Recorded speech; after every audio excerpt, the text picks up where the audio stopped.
रहमान रहीम। अस्सलाम वालेकुम। Hi friends, कैसे हैं आप लोग? उम्मीद है आप लोग सब ठीक होंगे।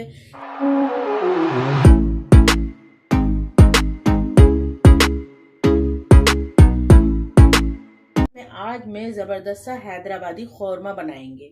तो चले आए देखते हैं उस खौरमा को बनाने के लिए हमें किन किन चीज़ों की ज़रूरत पड़ती है। हमारी 1 किलो चिकन है, ये 150 ग्राम ऑयल है, ये 1 छिटा खसखस है, ये 1 छिटा खोपरा है, ये 1 टेबल स्पून पिसा हुआ गरम मसाला है, ये 2 टीस्पून अदरक लहसुन का पेस्ट है, ये 2 अदद प्याज दरमियाने साइज की, 1 अदद टमाटर है और 3 अदद मिर्चें हैं। ठीक है।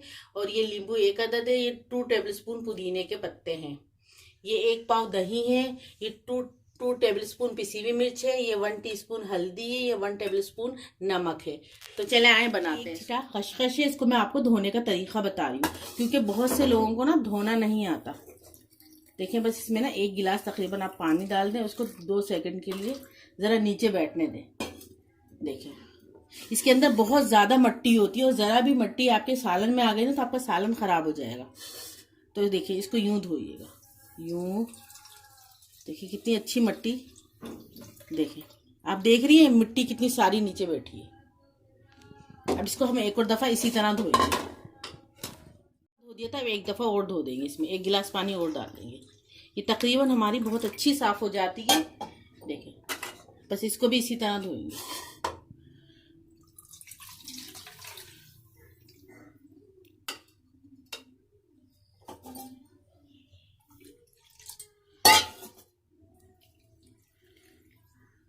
देखिए अभी भी इसमें कितनी मिट्टी है। बस ये हमारी खसखस कितनी अच्छे से साफ हो गई। देखिए अभी भी कितनी निकली है। मैंने खसखस को ना एक और दफ़ा इसी तरह धो लिया था, आप भी धो लीजिएगा। अब हमारी खसखस बिल्कुल साफ हो गई है। अब हम इसको फ्राई पैन में भून लेंगे। ठीक है, ये खुशक भी हो जाएगी और आपकी भून भी जाएगी। जब ये बिल्कुल इसका पानी खुश्क हो जाए तो आप समझ लें आपकी खसखस धुल भी गई है और भून भी गई है। देखो, बस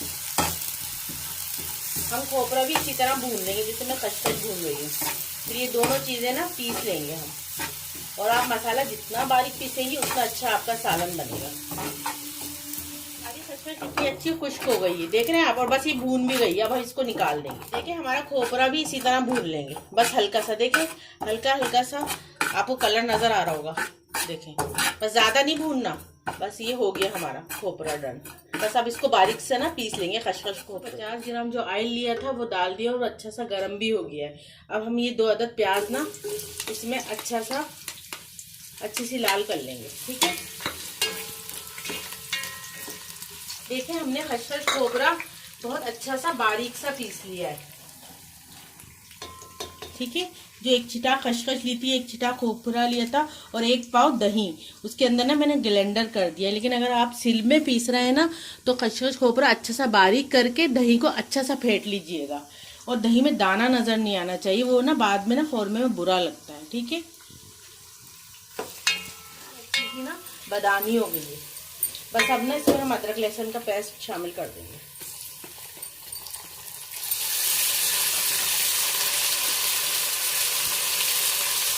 और चिकन भी शामिल कर देंगे।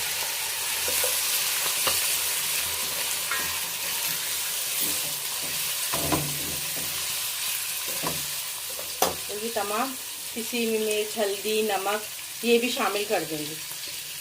ठीक है, अब इसको ज़रा 2 मिनट भूनेंगे, आधा कप पानी डाल के। आधा कप पानी डालते हैं और फिर इसको हम भूनेंगे थोड़ा सा। ठीक है, अभी 2 मिनट ज़रा भूनें, फिर मैं आधा कप पानी डालूंगी। पानी इसलिए डालूंगी कि आपका मसाला जले नहीं।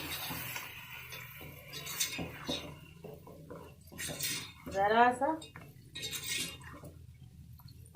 बस देखिए आधा कप से भी कम ही डालिएगा, बस इतना ही डालिएगा। बस इसको 5 मिनट ज़रा मसाले को भूनने दें, फिर इसके अंदर हम मसाले शामिल करेंगे दूसरे।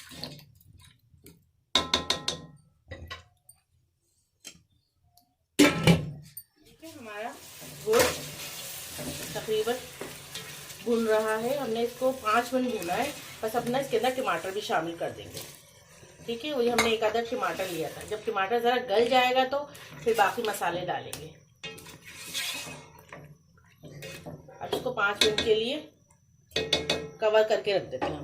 टमाटर कितने अच्छे से गल गए, आपने ज़रा बीच में चेक भी कर लीजिएगा। अब हम इसके अंदर मसाले शामिल कर देंगे, खसखस, खोपरा और दही।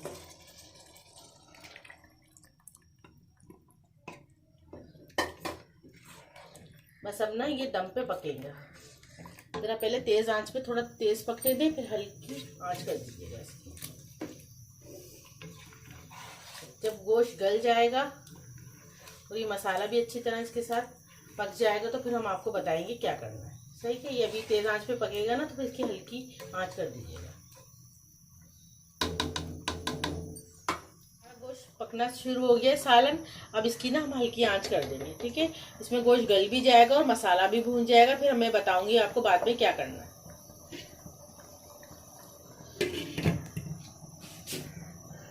हमारा गोश्त ना भून भी गया था और तकरीबन आधे से ज़्यादा गल गया था, तो मैंने इसके अंदर 1 गिलास पानी मिलाया है। और ये सालन ज़रा पतला ही खाया जाता है। ठीक है, अब इसके अंदर हम ना ये 3 हरी मिर्चें मिला देंगे, इसमें ज़रा कट डाल के हरी मिर्च के ऊपर। ठीक है, और ये पुदीना भी शामिल कर देंगे।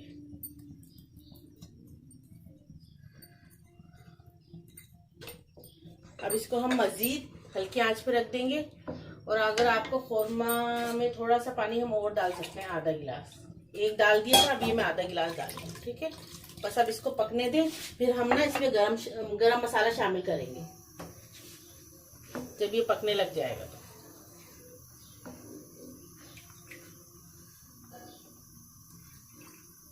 ज़रा पुदीना और हरी मिर्ची हमने अभी डाला है ना, तो 5 मिनट पकने के बाद इसमें हम गरम मसाला और नींबू शामिल कर देंगे।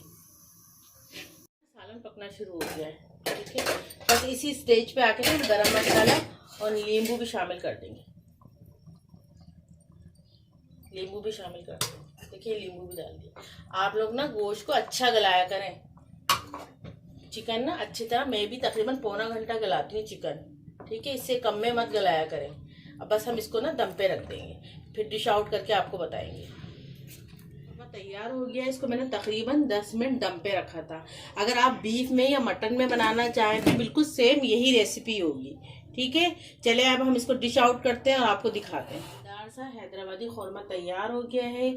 आप इसको ज़रूर बनाएं, एक दफ़ा ज़रूर ट्राई करिएगा। अगर आपको मेरी रेसिपी पसंद आ रही है तो आप लाइक करें, शेयर करें, सब्सक्राइब करें। बहुत ज़्यादा खुश रहें, खुश रखें, दुआओं में ज़रूर याद रखिएगा। अल्लाह हाफिज़।